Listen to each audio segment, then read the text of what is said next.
आदाब, मैं मीनाक्षी शोरान हाजिर हूँ दुनिया भर की सोशियो इकोनॉमिक और पॉलिटिकल इश्यूज पर बेस्ड खास प्रोग्राम लेकर दुनिया मेरे आगे।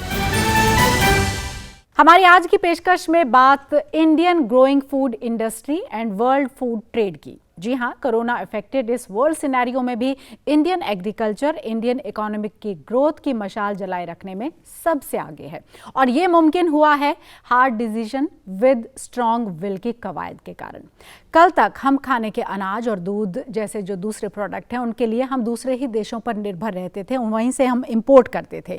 और आज की अगर हम सिचुएशन देखते हैं तो आज हम खाने का अनाज और दूध एक्सपोर्ट करने का जो पोटेंशियल है उसको रखते हैं। ये सब मुमकिन हुआ है पिछले 6 बरस की स्ट्रांग लीडरशिप की वजह से, और ये लीडरशिप है हमारे प्राइम मिनिस्टर नरेंद्र दामोदर दास मोदी की।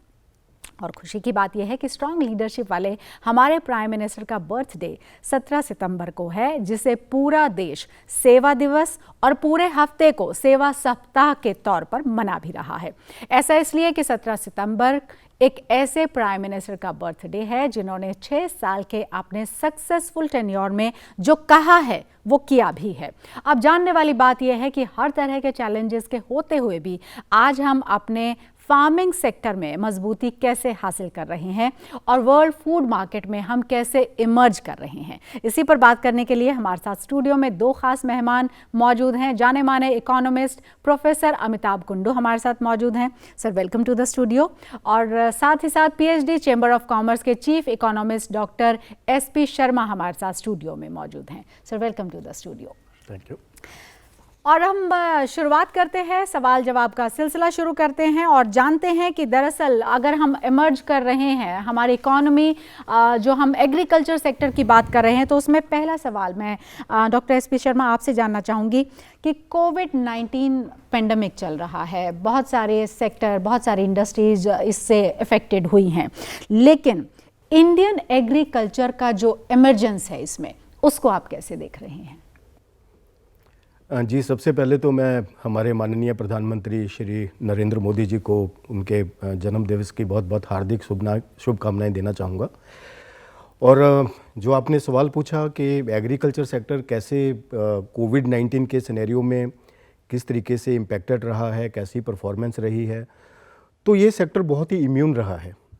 ज़्यादातर इस सेक्टर के ऊपर जो असर है उसको हम पॉजिटिव कहेंगे, क्योंकि इसकी इम्यूनिटी पैदा हुई है, क्योंकि ये खेती जो है गांव में है जी। वहाँ तक कोरोना को पहुँचने में बहुत समय लगा। अभी भी कोरोना का संक्रमण वहाँ तक अभी उस तरीके से नहीं पहुँच पाया है जिस तरीके से इसने शहरों को प्रभावित किया। एक तो इसके लिए सबसे ज़्यादा जो स्ट्रेंथ रही है एग्रीकल्चर सेक्टर की वो ये थी कि कोरोना का असर गांव-गांव तक बहुत देर से पहुँचा, और खेती प्रधान देश होने के बावजूद और हमारी जो जनसंख्या है जो 60% से ज़्यादा एग्रीकल्चर के ऊपर डिपेंडेंट है, तो उसका भरपूर सहयोग होने के बावजूद ये सेक्टर एक पॉजिटिव ग्रोथ ट्रैजेक्टरी भी दे पाया है। हमारी जो ग्रोथ है फर्स्ट क्वार्टर में वो 3% से ज़्यादा है। एक बहुत बड़ी बात है कि इतने ज़्यादा इम्पैक्ट के बावजूद भी इस सेक्टर ने एक पॉजिटिव ग्रोथ दी है।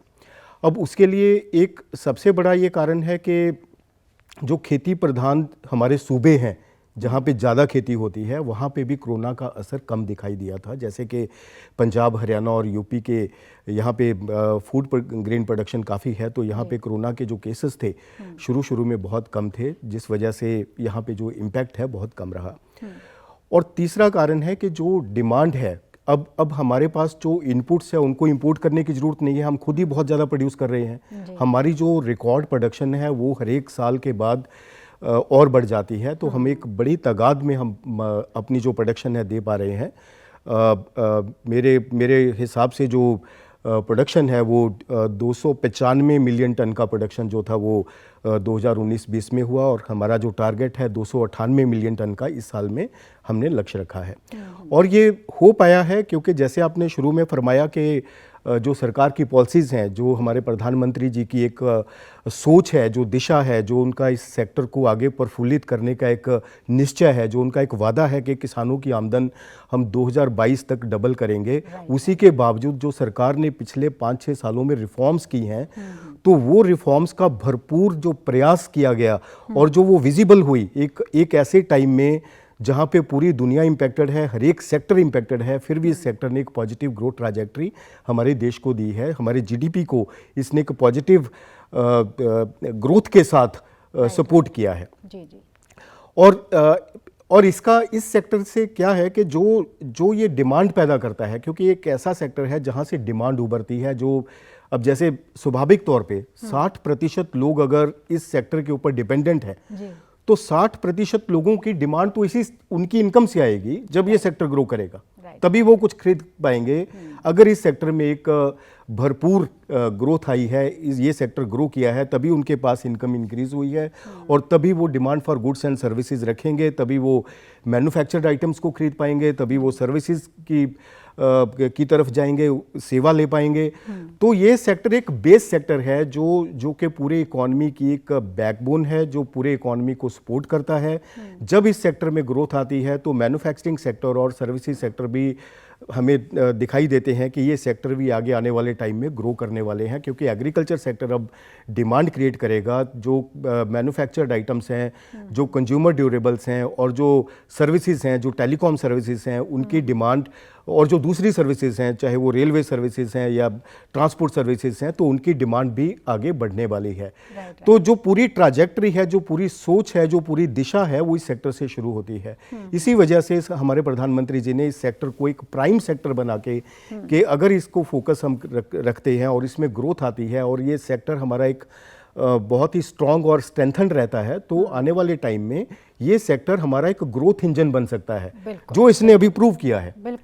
अभी जो इसने प्रूव किया है कि एक पॉजिटिव ग्रोथ देके ये हमारा एक ग्रोथ इंजन बना है। और इसको तो मैं अभी ऐसे समझता हूँ कि एक लो हैंगिंग फ्रूट है, जिसके लिए ना ही तो हमें कोई बाहर से इनपुट लेने की जरूरत है, और ये इम्यून है, क्योंकि ज़्यादातर जो खेती में जो लोग हैं उनकी इम्यूनिटी कंपैरेटिवली स्ट्रांग रहती है और वो इस सेक्टर में अच्छे से काम कर रहे हैं, और उन्होंने दिखा दिया है कि हमारा सेक्टर एक पॉजिटिव ग्रोथ लेके आया है।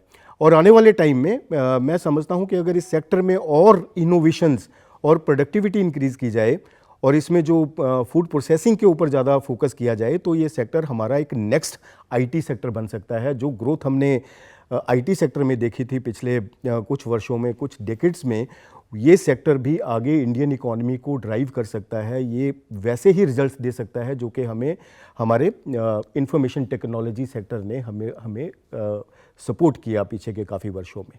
ठीक है सर, क्योंकि ये बड़ा इम्पॉर्टेंट है। जब आपका बेस स्ट्रांग होता है तो उसके ऊपर की जो इमारत बनती है वो भी उतनी ही स्ट्रांग होती है। और जो एग्रीकल्चर है वो शुरुआत से ही हमारा एक स्ट्रांग बेस रहा है कुंडू सर। और आपसे मैं ये जानना चाहती हूँ कि इंडियन इकोनॉमी में आज के दिन में जो एग्रीकल्चर का रोल है, आज के दिन में मैं इसलिए प्रिसाइसली कह रही हूँ क्योंकि आज के दिन हम पेंडेमिक में जी रहे हैं, उसमें हमारे एग्रीकल्चर का रोल जो है वो कितना इम्पॉर्टेंट है? मीनाक्षी जी, मैं पूरी तरह शर्मा जी के इस निष्कर्ष से सहमत हूँ कि एग्रीकल्चर का 3% से अधिक विकास का दर जो रजिस्टर किया है वो अप्रैल मई जून फर्स्ट क्वार्टर जो है 2020-21 का, उसमें है। निश्चित रूप से सराहनीय है, लेकिन मैं ये कहना चाहता हूँ कि ग्रोथ रेट एग्रीकल्चर का इससे काफ़ी अधिक होने की संभावना थी, क्योंकि इस बार बम्पर क्रॉप हुआ है। क्रॉप तो हमारी स्टैंडिंग थी और ये सही है कि गांव तक पहुंचने में कोरोना को कुछ वक्त लगा, लेकिन ये सही है कि मार्केटिंग की प्रॉब्लम्स आए, ट्रक्स नहीं पहुंच पाए। रूरल एरिया में, गांव ग्रामीण क्षेत्रों में आप देखते हैं कि फूड प्राइसेस जो है नहीं बढ़ी। कहीं कहीं जगह से ये भी आया कि चूंकि कोरोना के फियर की वजह से ट्रांसपोर्टर्स नहीं पहुंच पाए, दूध को उनको फेंकवाना पड़ा, टमाटर के प्राइसेस बहुत कम हो गए। अगर थोड़ी सी ये ट्रांसपोर्ट का प्रॉब्लम अगर नहीं होता, अर्बन रूरल का डिफरेंस इतना अधिक हो गया, शहरों में प्राइसेस बढ़ गए, तो मुझे लगता है कि कृषि का दर निश्चित रूप से 4% से अधिक हो सकता था।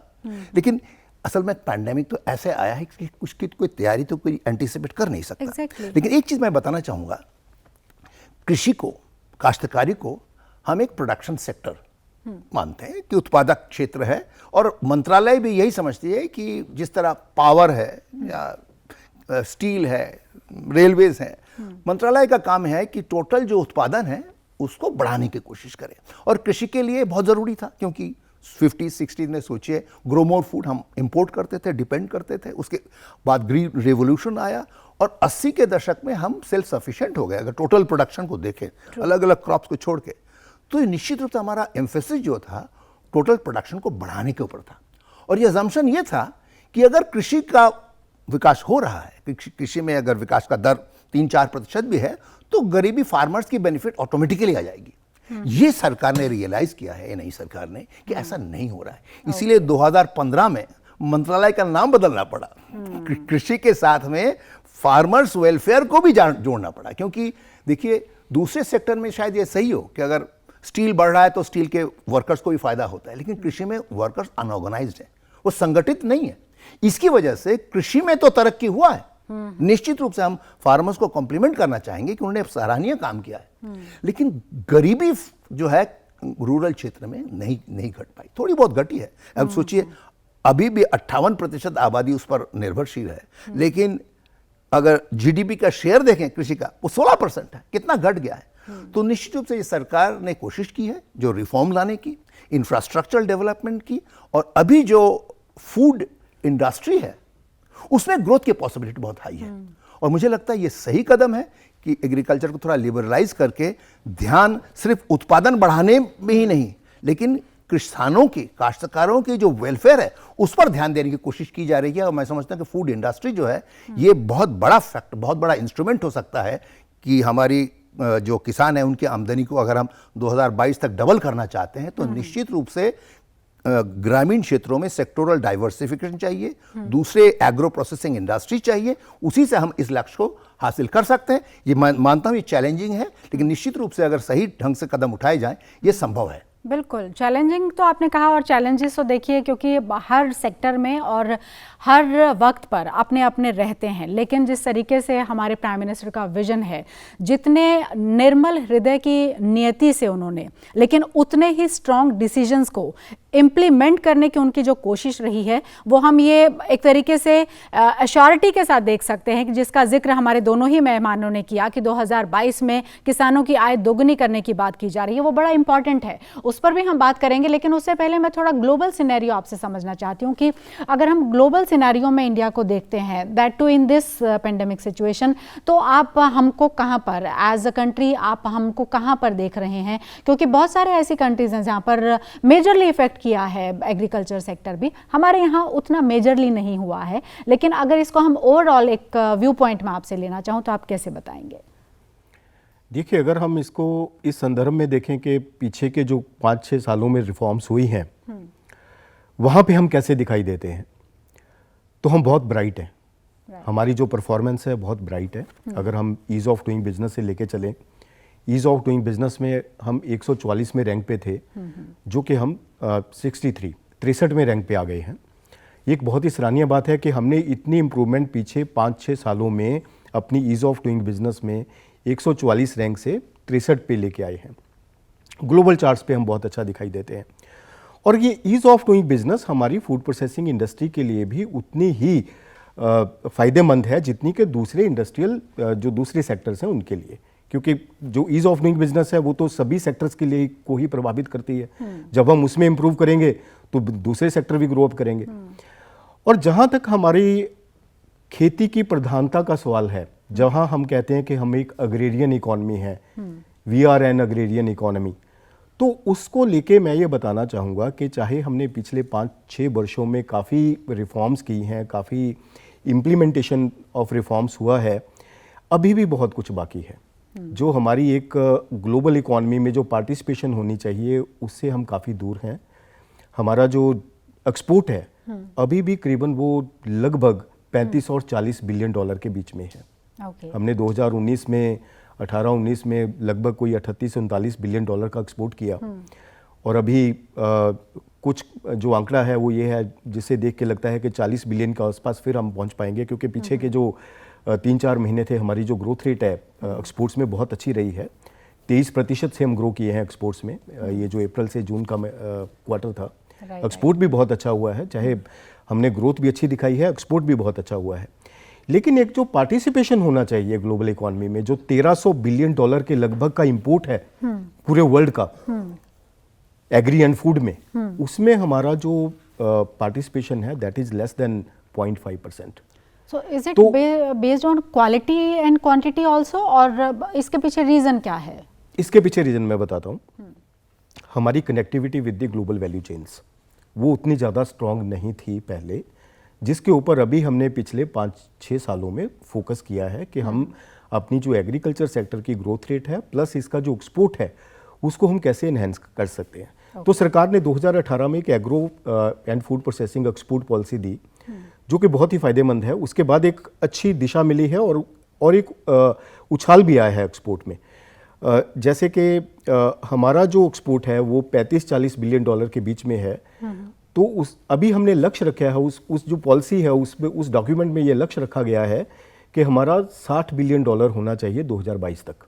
ओके। और हम 100 बिलियन तक पहुंचे अगले 5 वर्षों में। तो अगर हम 40 से 100 बिलियन पहुंच जाते हैं तो 60 बिलियन का जो इजाफा होगा वो बहुत ज्यादा एम्प्लॉयमेंट अपॉर्चुनिटीज क्रिएट करेगा। खासकर जो agri and food processing export market है उसमें बहुत एम्प्लॉयमेंट क्रिएट हो सकती है। तो ग्लोबल चार्ट्स में मैं यही बताना चाहता हूं कि अभी जो हमारी शाख है वो सुदृढ़ है, हम काफ़ी स्ट्रांग हैं और हम ग्रो कर रहे हैं। हमने जो उसके पैरामीटर्स हैं, खासकर जो ईज ऑफ डूइंग बिजनेस है या फिर जो लॉजिस्टिक्स हैं जिसमें हमारी परफॉर्मेंस बहुत अच्छी है, तो ये जो पैरामीटर्स हैं सपोर्ट कर रहे हैं। लेकिन जो वॉल्यूम है वो हमने क्रिएट करना है। जो वॉल्यूम 1300 बिलियन डॉलर के लगभग का जो इंपोर्ट वॉल्यूम है world total agro and food imports का, उसमें हम 40 से 100 तक जाएंगे आने वाले 5 वर्षों में। जो बहुत अच्छी एम्प्लॉयमेंट अपॉर्चुनिटीज भी क्रिएट करेगा और इकोनॉमी में डिमांड भी क्रिएट करेगा। क्योंकि जैसे मैंने शुरू में ही बताया कि एक ऐसा सेक्टर है, एक प्राइम सेक्टर है जो कि डिमांड क्रिएट करता है। जब 60% लोगों की आमदन बढ़ती है Obviously, तभी डिमांड पैदा होती है। जब एग्रीकल्चर सेक्टर में ग्रोथ आती है तो रूरल प्रॉस्पेरिटी आती है, रूरल प्रॉस्पेरिटी आती है तो मैन्युफैक्चरिंग सेक्टर में ग्रोथ आती है, मैन्युफैक्चरिंग सेक्टर में ग्रोथ आती है तो सर्विसेज सेक्टर ग्रो करता है, सर्विसेज सेक्टर ग्रो करता है तो ओवरऑल इकोनॉमिक ट्राजेक्टरी जो है वो एक फास्टर मोड में आ जाती है। जैसे कि शुरू में जैसे हमारा ग्रोथ रेट था बहुत ही स्लोअर पेस पे हम ग्रो कर रहे थे, 2%, 3%, जो मैं 50, 60 और 70 के दशक की बात कर रहा हूँ। तो उसके बाद जैसे ये एग्रीकल्चर रेवोल्यूशन हुआ जिसको हम हरित क्रांति बोलते हैं, उसके बाद हम जो स्लो मोड था उससे स्टेडी में आए, फिर हम फास्ट हुए, फिर हम फास्टेस्ट हुए। अभी हम फास्टेस्ट मूविंग इकोनॉमी भी रह चुके हैं। ये भले ही चाहे पीछे के कुछ वर्षों में जो स्ट्रक्चरल कुछ इश्यूज आए या फिर जो यूएस चाइना का ट्रेड वॉर था उसने पूरे वर्ल्ड इकोनॉमी की ग्रोथ ट्रैजेक्टरी को इम्पैक्ट किया तो ग्रोथ डिसेलरेट हुई। लेकिन हमने एक फास्टेस्ट मूविंग इकोनॉमी का भी जो खिताब था वो हम हासिल कर चुके हैं। वो उन सब के पीछे ये जो रिफॉर्म्स जो 50, 60, 70, 80s, 90s में जो राव मनमोहन मॉडल आया, उससे एक लिबरलाइज्ड जो मॉडल हमने अडॉप्ट किया, ये सब जो रिफॉर्म्स हुई पीछे के 60-70 वर्षों में, उन्हीं की देन है कि हम फास्टेस्ट मूविंग इकोनॉमी भी रहे। और बाद में हमारी अब जो संभावनाएं हैं वो बहुत ही उनकी कोई लिमिट नहीं है। जैसे कि IMF ने भी बोला हुआ है कि India is bright spot in the global ecosystem, वो उन्हीं की वजह से है। और पीछे 5-6 सालों में तो जो प्लेथोरा ऑफ इकोनॉमिक रिफॉर्म्स, अब तो जो रिफॉर्म्स बची हुई थी वो भी सब हो चुकी हैं।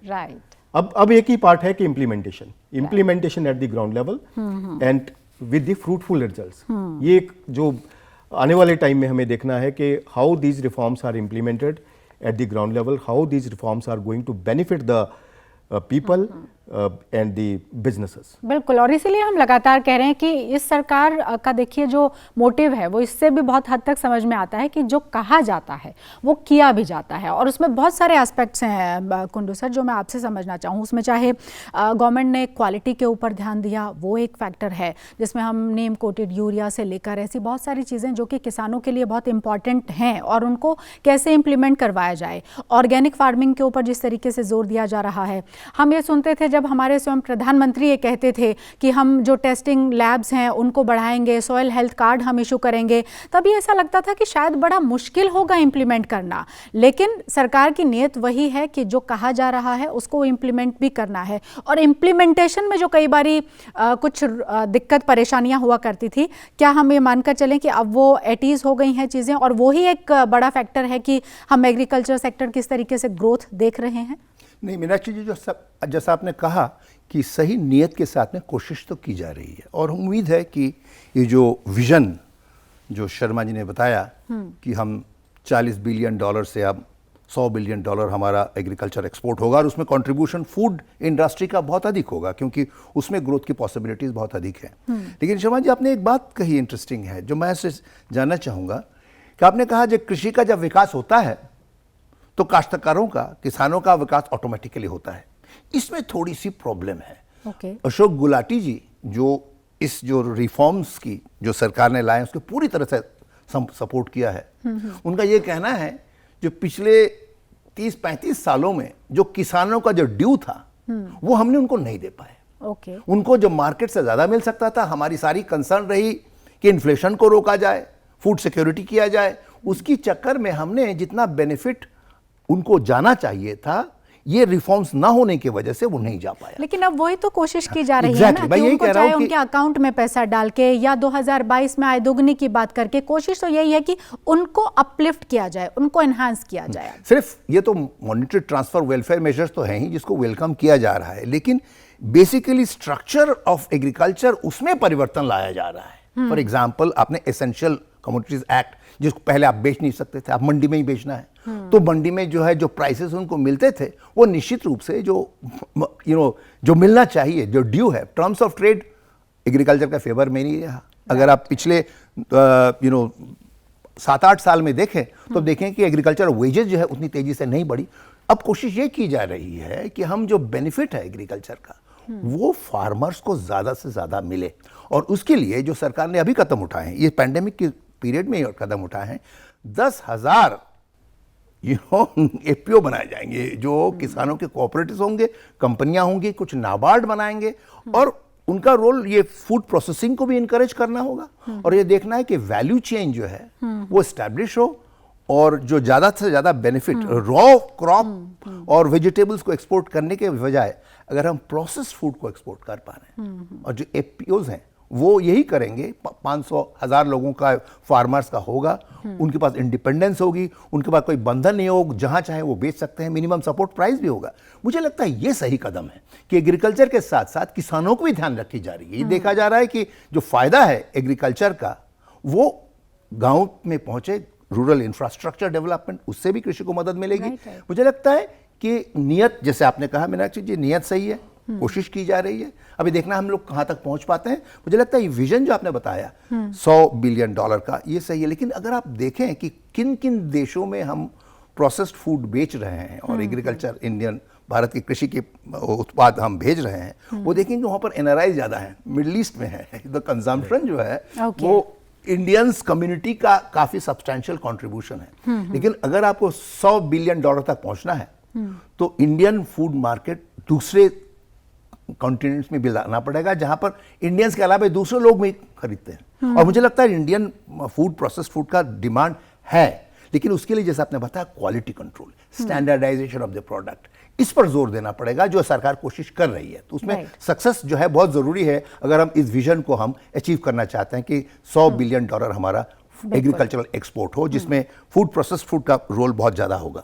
Okay, thank you so much sir, आप आए, वक्त निकालकर स्टूडियो में बातचीत किया आपने, बहुत बहुत शुक्रिया आपका। Thank you so much Sharma ji आपका भी, क्योंकि बड़ा इम्पॉर्टेंट है ये सेक्टर, इतना इम्पॉर्टेंट है न सिर्फ इस लिहाज से कि हमारी बहुत बड़ी जो आबादी है वो इस पर डिपेंडेंट है, बल्कि हम ये कहेंगे कि पूरा का पूरा मुल्क, पूरी दुनिया वो एग्रीकल्चर पर ही डिपेंडेंसी रखे हुए होती है, क्योंकि सबको खाने के लिए, पहनने के लिए, ओढ़ने के लिए चाहिए होता है। And the day will come जब फार्मर्स और ज़्यादा स्ट्रेंथन होंगे, और ज़्यादा उनको न सिर्फ सुना जाएगा बल्कि उनकी जो ख्वाहिशें होंगी, उनके जो दाम होंगे, उनका क्योंकि प्रोडक्ट है और वो अपने लिहाज से और भी शायद चीज़ों को अपने लिए कर पाएंगे, क्योंकि सरकार का इस तरह का विजन नज़र आ रहा है और सरकार ये चाहती है कि 2022 तक हम अपने काश्तकारों को दोगुनी इनकम भी दें और साथ ही साथ एक अपलिफ्टमेंट जिसको कहा जाता है वो भी करके दें। बहुत बहुत शुक्रिया सर आप दोनों ही का स्टूडियो में आने के लिए, हमसे बातचीत करने के लिए। तो आज की हमारी इस खास पेशकश में इतना ही। हमारे इस खास प्रोग्राम पर आप अपनी राय हम तक जाहिर कर सकते हैं। हमारा ईमेल आईडी हम आपको बता देते हैं, ddurduspecials@gmail.com। तो फिलहाल पूरी टीम को इजाज़त दीजिए, आदाब।